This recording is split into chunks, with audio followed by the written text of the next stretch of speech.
Facebook friends, Helen Archontou here, CEO of the YWCA of Northern New Jersey. Happy to have some time with you again today on our YWTV. Today's episode is focusing on our small businesses in our community. We're so happy to be able to still stay connected with you and hopefully keep you lifted and educated on important information during this time where we're all kind of living apart, but trying to stay connected and stay together.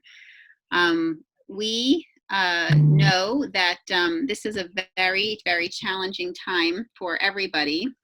And our goal with this program today and others that we'll be having from here is to be able to provide information for you to give you resources and guidance on how to navigate through this challenging time.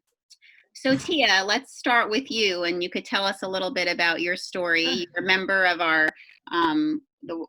Bergen County Black Business Network, which is part of the YWCA family, and you are obviously a own small business owner. I know you're a single mom too, and so you're the sole income, for your house. And I also happen to know, as I shared, because I have enjoyed your restaurant many times and encourage everyone to enjoy it as well. That this is a newer venture for you, although you've been doing this work for a long time, but this particular restaurant is new. So tell us a little bit about yourself and your business, and then we can talk about how it's been impacted. Absolutely. First, just want to say thank you not only for the partnership that we have with you through the Bergen County Black Business Network and the YWCA, but also just thank everyone for being here and the opportunities for me to just be one small voice for some of the businesses that are out here. Like you said, TJ's is not new to the restaurant industry. We started on Chambers Street in New York City for 16 years. My mom at the time, who is like what we like to call the original recipe, she's a TJ. And we were there until 9/11 happened, which is a part of our story. And much like that, our current situation, 9/11 was suddenly devastating for both the business community and the world, really. And so the only difference is then, our resolve took a little bit longer, or is taking a little bit longer now because of all the uncertainty. But we were there for 16 years, survived about 2 or 3 years after that. There was a lot of assistance that was brought to us at the time, but the community changed. We were directly impacted by 9/11 because that was ground zero. So our customers were gone. So as life happened, I went into the catering business and have landed now in Inglewood, as you said, here on Palisades Avenue.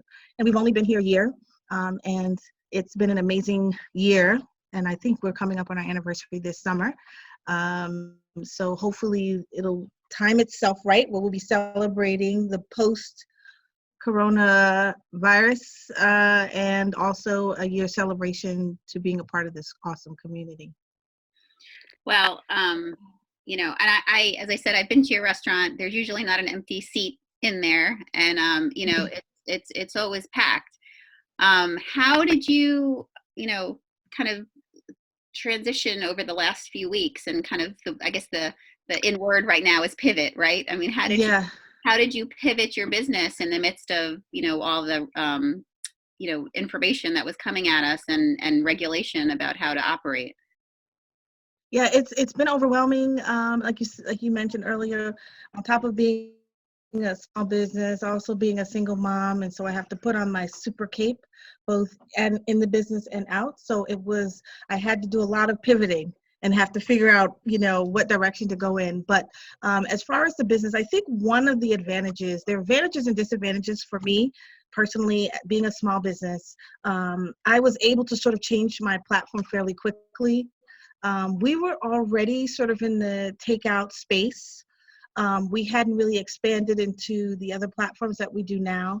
And so that was one thing that we had to do a little bit more aggressive marketing, that, hey, you can still get great food for those of you that are, quarantining, and we can, get it to you, or make customers feel safe because of our space. As you said, you've been here, it's somewhat intimate, so it's not large, but we can make customers feel safe by still doing a grab and go, and letting them know that you're weight free. And of course, we had to unfortunately scale back our staff. And so that forced my mom and I to pivot in more of leadership, if you will, role in ways that we probably didn't have to do in a long time. And that's the good thing about us, is we're able to move from cashier to cook to dishwasher at any given moment if we had to. And so that has been beneficial, but it also has been taxing both mentally and physically. So there's still this tricky balance, because while the community has been very intentional, and I have to say that has warmed our hearts, and has encouraged us to get up every morning, because there are some customers who have been very intentional in supporting their local business and supporting us. And even if it means ordering third party or coming by once a week, or sometimes just a call, a text, an email, a DM to say, hey, we're going to get through this together. And so we've had to pivot. We've been able to respond. Of course, we've been impacted with sales, but we try to offset that by trying to cut as many costs as we can, and until we can get through this together. Well, that makes sense. And kudos to you and your mom to have been able to kind of make that shift to keep the business going. I'm sure that it, I know it all had to happen fast. Yes. We had to make our office remote at the YW quickly, and I have although it wasn't a restaurant, I have some headspace and understanding that process of quickly trying to figure out what pieces can stay, what pieces can't stay, and all that. But it definitely, I know, took a lot. I want to bring John into the conversation real quick, and then we'll go back and forth too. So John, Yes. tell us about the SBA and how they historically, support small business owners before we talk about this time, because everyone may not be familiar with them. Yeah, the SBA has been around since '52, and its whole purpose is to support the small business owner, the backbone of the U.S. economy. And as we see now, this is unprecedented times. It's not localized to one area. We're seeing issues that Tia just said that she's experiencing, and this is felt nationwide. So Tia, kudos for you for still waking up and opening your doors and serving your customers, and the tenacity. That's the backbone of America that we want to help. So we can talk about some programs here in a minute. Yeah, well, that's amazing. And John, I know obviously this is a, I know Tia had mentioned 9/11, which I guess, when we think about this kind of interruption, that we're experiencing right now, the only two things I could compare it to in, my recent lifetime is 9/11 and Superstorm Sandy. That's right. The difference between both of those, though, is they were in some ways, although 9/11, nationally impacted everybody, it was still kind of centralized to a part of the country. And the same with Sandy. This is different. This is different. Unprecedented. Yeah. Every city will be impacted. Every state has got cases of coronavirus, and there's deaths. I think Wyoming doesn't have a death yet, but yes, every state, every small business is being impacted. So on that note, what is the SBA doing? So we've got an initiative that was rolled out 2 weeks ago, and we call it the Economic Injury Disaster Loan, or EIDL. So for your viewers, I'm going to speak slowly. If you go to www.disasterloan.sba.gov/ELA, there's a link that takes you to an application to apply for economic injury disaster loan. The site was hacked, or attempted to be hacked, so it was taken down last week. Wow. And then while it was down, some Wow. folks said, hey, look, we need to get money in the hands of these business owners faster. So now there's an advance. There's a $10,000 advance. You go back to that site, you apply for it, and it's to keep your employees working. It's to keep your payroll flowing. So that is one of the initiatives we've got. And then I can talk about the Paycheck Protection Program later, or Yeah, if you yeah. Before we jump over to that, so this program that you're talking about, which is, I see Tia taking notes, and I just want everyone to know we'll put links on this post of the video so that you can access the information directly yourselves as well. So when we say small businesses have access to this, what are the qualifications for a business to make the cut, to get this $10,000? Right.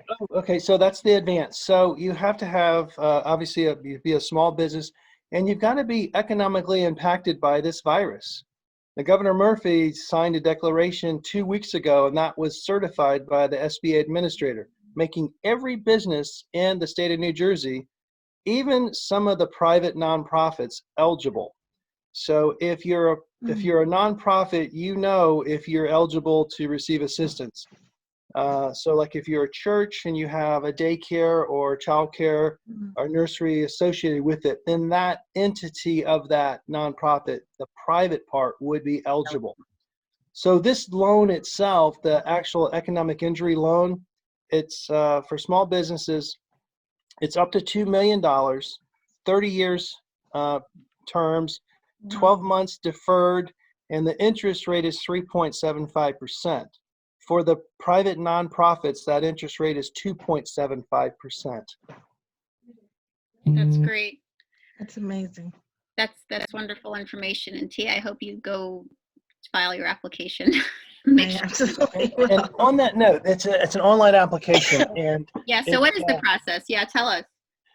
Okay, so at first, oh my God, like we said, it wasn't localized, it was nationwide. So every one of the nation's small businesses wanted to get the jump, and that website was quickly overrun and inundated. There's a call number, the SBA call number. Let me get it. It is 800-659-2955. Now that's the Small Business Administration Office of Disaster Assistance 800 number. Again, 800-659-2955. So if you have complex questions regarding your business and the availability of this loan, I'm going to refer everyone to that number. Those counselors, those are the loan underwriters, they're better equipped to answer your questions rather than the SBA district office. That's great. So we do four things in the SBA. We provide access to capital, we do government contracting, and we provide counseling through resource partners like SCORE and our local small business development centers. The fourth pillar is disaster assistance, which we very rarely do. And Helen, you talked about 911, you talked about Superstorm Sandy, now this. This is all we're doing. We're doing very little else other than disaster assistance and planning, helping small businesses. So pretty much all of our other functions are on the back burner. Well, it sounds like this is where your focus needs to be right now. So it makes sense. It makes sense for sure. So before we jump into the other act that you're going to give us some information on, Tia, as a small business owner, are you thinking about all of these, potential services? Do you have time to be looking for them? I mean, it sounds to me like you're just about kind of getting it together each day, you and your mom, and doing all aspects of, your business, and then, having to, research and educate yourself on these other options. How are you managing that as a and that's a great question. I don't know. No.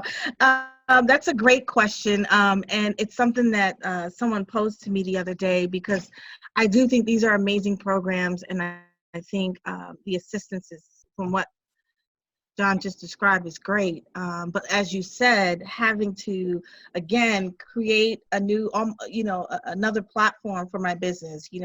What can we do to continue to keep sales going, and even supporting the families that are home working. I've gotten text messages. Listen, Tia, we're home. We're teachers now. We're working from home. Some of us are wives, and we don't want to cook every day, even though we've been in the shopping store. So how can we get your food? So I had to come up with creative ideas. So that's one part.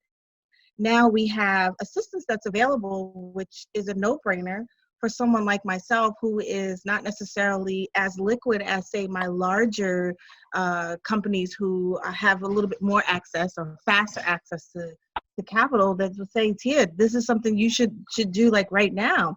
But at the end of my day, you know, 'cause what makes me leery is, I don't know if I want to say the word leery. I want to be careful because we want a small business like myself. I want to make sure I understand the partnership and the relationship. What does this mean for me?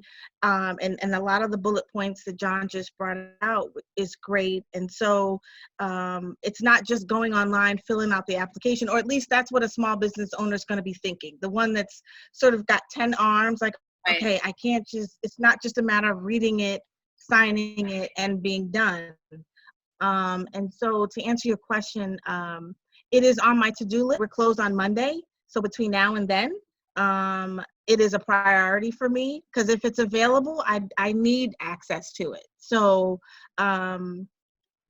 you know, that's just kind of where I'm at. I'm making the time for it, but at the same time, I have employees who I'm trying to find opportunities to bring them in as I try to create more revenue where the customers are coming. You know what I mean? So there's a lot of things going on. And it's just prioritizing minute by minute, not even day by day. It's like Yeah. moment by moment. Yeah. And John, is that something you hear from a lot of small business owners, like how they're trying to keep all the balls in the air of, you know, figure out some of these funding opportunities, but at the same time, just trying to keep the business going? Yeah, I mean, I internalize their issues. I think of that I'm their partner. Uh, I belong to their Yeah. business, and you know, it mentally, when you put that construct in and you start, it makes you want to help more. So people like Tia can take advantage of this idle advance. It's $10,000 that if she uses that towards Yeah. keeping her staff employed, payroll, keeping the lights on, paying the rent. Guess what, Tia, and your listeners, that amount of money is going to be turned into a grant. It will be forgiven. You won't have to pay that back. And that news came out just a few days ago. So that Wow. was a home run. So it's only 10,000. It's not a lot, but for a small business, $10,000 is Right. a lot of money. That is a lot of money. You are absolutely correct. Yeah, Absolutely correct. Yeah, I have a question too, John. I know that we had this happen for the YW being a nonprofit. You know, we were applying for certain funds as well. And, you know, we actually applied for yours because we have a business arm. So we've applied for this too. My question is like timing, right? So the second these things get announced, do you have to boogie and do it quickly? Is that really what's recommended? Because I know there was a grant that was out there from an external, a third party entity. And by the time we got ourselves to apply for it, they had already shut it down because they were overwhelmed with so many nonprofits applying for it. I don't think the idle is going to be a problem. I think people are still accessing the website. So from the time you sit down at your laptop, and like Tia said, at the end of the day, she's exhausted. I mean, Monday she's closed, but I bet she's sleeping in Monday. But you've got to get in front of that computer. You've got to get that application. And once you hit submit, and there's things you need, some forms you need. It's a loan. Well, the advance is not. It's going to be a grant. So you will need some forms, and I can, Helen, I'll send that information to you for EIDL and also the Paycheck Protection Plan. I'll send that so your viewers can have that easily accessible.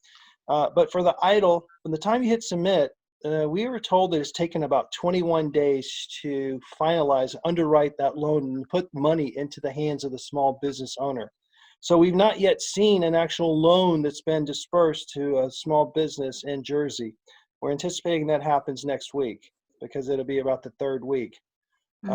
There's a high level of frustration because again, so many people on the website, it would crash. People, it would just time out. But I think those issues have been resolved. There's more bandwidth, there's more security. So hackers, your personal information is protected. And so, Mhm. John, you've referenced the Paycheck Protection Act a few times, and I know that it's kind of coming together as we're talking right now. Is there anything, and I know we're going to put a link so that people can access information on it. Is there anything about that, in brief that you want to share since it's Yeah, still I'll be as brief. I'll about? be a few minutes. So the Small Business Administration, it is a federal program, and any agency that has its hands in this has a clear say in the operating procedures. Having said that, we do not have a clear SOP at this time. We might get it this evening. We might get it this tomorrow. Who knows?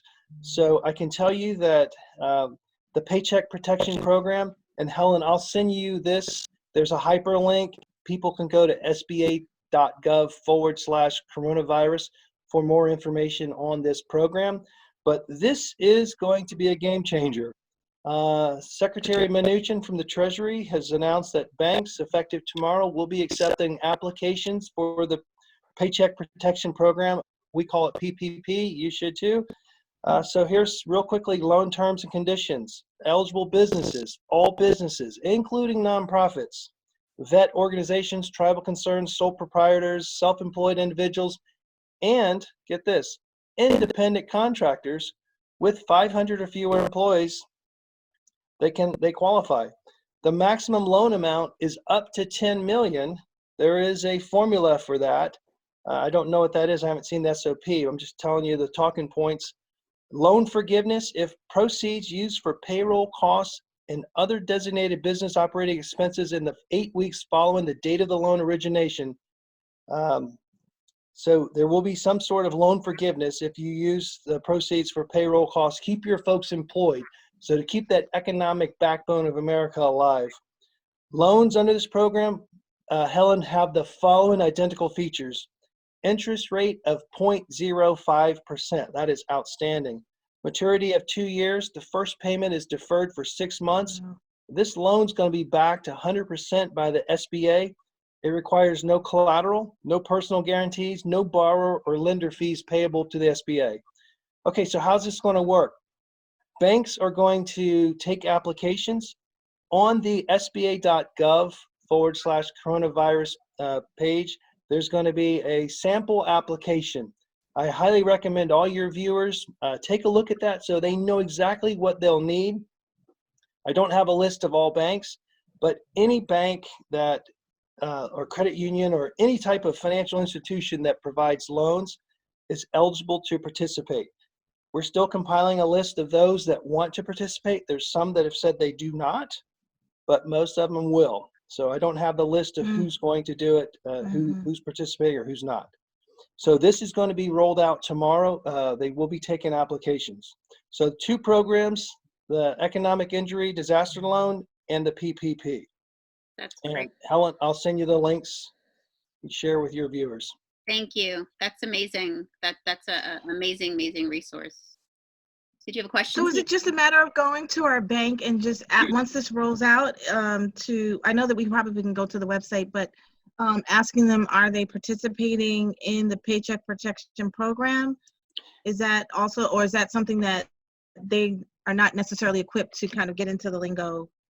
No, that's great, Tia. So until we get the SOP, I don't have a list of who's participating and who's not. So I get probably 3 dozen calls a day. Is my bank participating? My advice is contact your bank, ask them, say, look, I know this is rolling out. And they'll either say yes or no. Now on our website, we've got a list of our preferred lenders, but again, I don't know who's in and who's not in. So I recommend you contact your local bank. That's amazing. What an amazing Very opportunity. And I think, you hit something that I was going to ask. I mean, if a business, how are even smaller businesses? I mean, who are eligible? Obviously, some of the businesses hit your criteria, but some of the others that don't. What supports and resources are out there for them? What do you mean by businesses that don't? Like, you mean like the big boxes? No, I mean the smaller ones. So the smaller the better. Business, smaller the better. You're okay. Yeah, I mean, microloans, you name it. I mean, we've got resource partners. And Tia, I wanted to I know you're busy and I appreciate everything you're doing. So when you get off, the last thing you want to do is get on a computer. So please let people help you.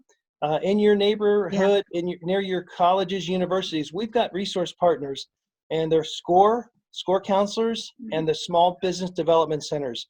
Please Google or go to sba.gov/NJ for New Jersey and look up local assistance, and then they'll have links to our SCORE and small business development centers. Those folks, they're willing to help. They want to help small business owners, assisting with the EIDL applications and with the information for the PPP program. So we just had a conference with our resource partners. They're geared up. They are helping, and they want to help more. They want to help every small business they can. We don't want to see small businesses fail. We don't want to see them get shuttered from this virus.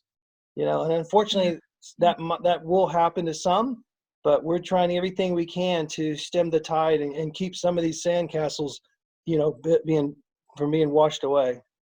And I appreciate you for saying that. And if I could just say, because for a lot of the small businesses, we get overwhelmed sometimes because we are independent and, we have these super kicks. We think we have to have it all figured out. So I think conversations like this, and I would even encourage any of the small businesses that, like myself, that are out there watching, you said something very important. We don't have to do it all. This is, one of those moments that, you don't have to have it all figured out.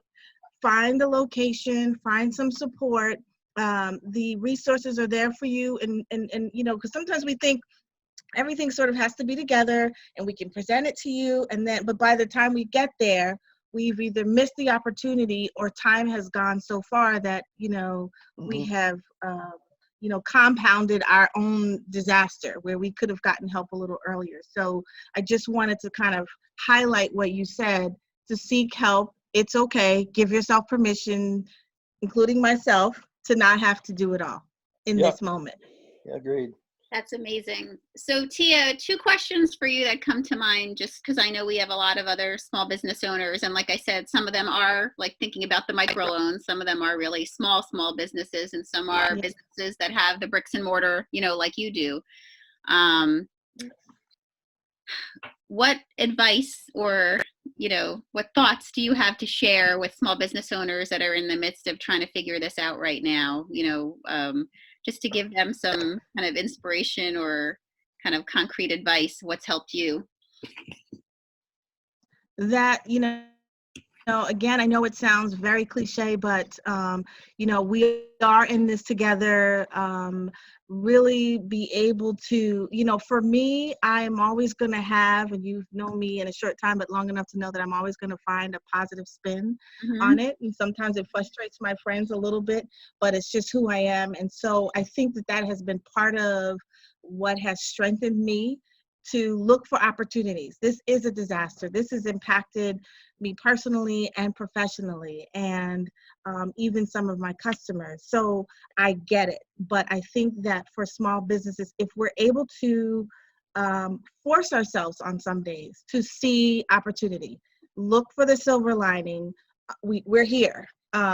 Whatever your circumstances are, whether it's, finding hope just from this minute to the next minute, just to get one step at a time, is what I would just say to, a lot of us that are out there, even your neighboring businesses. I had a situation the other day, and one of the local businesses down the street he lent me some support with one of his workers. And it was just one of those things. And, we work together because we are here together. And so, I would just say, whatever your superpower is, sometimes as business owners, that's what we have this thing, this third eye. Tap into your superpower. That might be for one person, prayer and meditation, mindfulness for another, laughter for another, making time with family for another. So looking for the opportunities, tapping into your superpower, and just show up every day. Mm-hmm. John, what about you? What's your thought to tell? I clearly one of them is don't do it all alone, because you already said that, that there are people here to help you. Is there anything else that you would add to?